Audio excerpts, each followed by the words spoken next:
चंद्रभान सुरेंद्र नगर का निवासी था। वह पूर्वी दिशा के टापू के साथ व्यापार किया करता था। चंद्रभान ने अपने व्यापार में लाखों रुपए कमाए थे। समय के साथ साथ उसका व्यापार कई देशों के साथ बढ़ता ही गया, लेकिन पहले जिस भारी मात्रा में चंद्रभान को फायदा होता था अब वह कम होता जा रहा था। मोरल कहानी, बक्सों रहस्य, मॉरल स्टोरीज।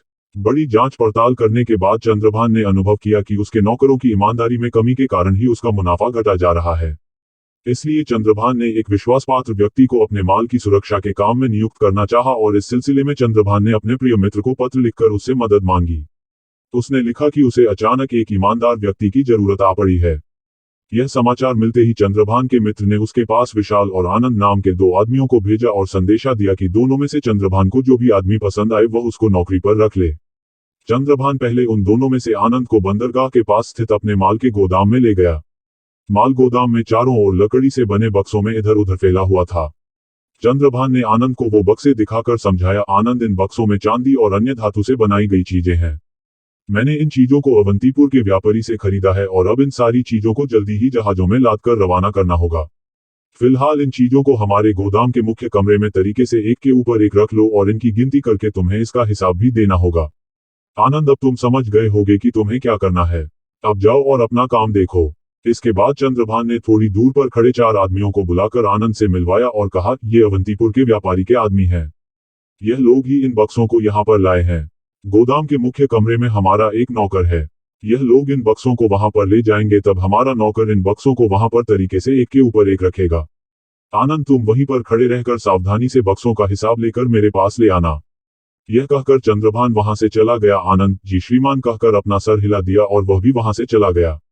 तभी वह चार आदमी हौंफते हौंफते बक्सों को उठाकर गोदाम के मुख्य कमरे तक ले आए। वहां पर चंद्रभान के एक नौकर ने आसानी से सभी बक्सों को उठाकर एक ऊपर एक तरीके से सजा दिया। आनंद बक्सों की गिनती करने लगा। थोड़ी देर बाद काम के समाप्त होते ही आनंद चंद्रभान के पास जाकर बोला, मालिक, मैंने सारे बक्सों को गोदाम में रखवा दिया है।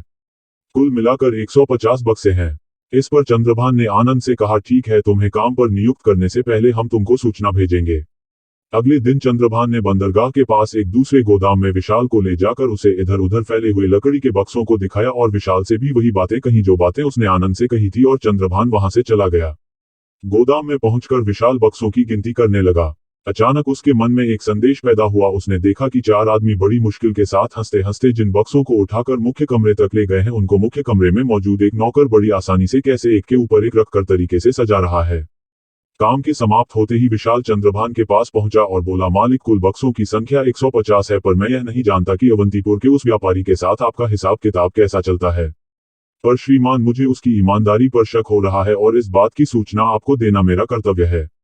इस पर चंद्रभान ने नकली गुस्सा दिखाते हुए विशाल से कहा, विशाल, तुम्हें मेरे मित्र की ईमानदारी पर शक कैसे हो रहा है? क्या तुम नहीं जानते किसी पर आरोप लगाना कितना अपमानजनक है? उसने इस प्रश्न का उत्तर देते हुए कहा, श्रीमान, आपने बताया था कि उन बसों में चांदी और अन्य धातुओं की चीजें भरी पड़ी है जो स्वभाव भारी होती है, लेकिन मुझे लगता है कि व्यापारी ने बड़ी चालाकी के साथ आपको धोखा दिया है।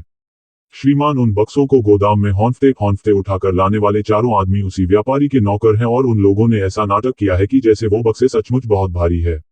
लेकिन महाशय, ऐसी बात नहीं है, वरना भला आपका एक नौकर इतनी आसानी के साथ उन्हें उठाकर एक के ऊपर एक तरीके से कैसे सजा सकता है?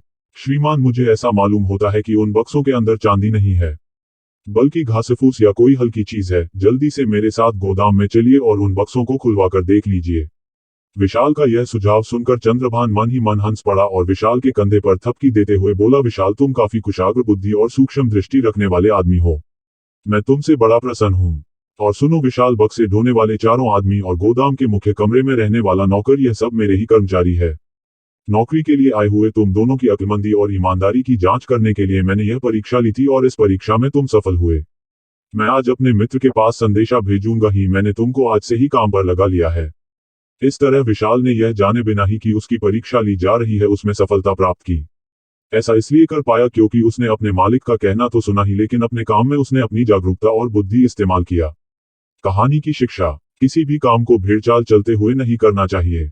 हर काम को ध्यान केंद्रित कर और बुद्धि के प्रयोग से उसके परिणामों को पहले से बेहतर और त्रुटि रहित किया जा सकता है।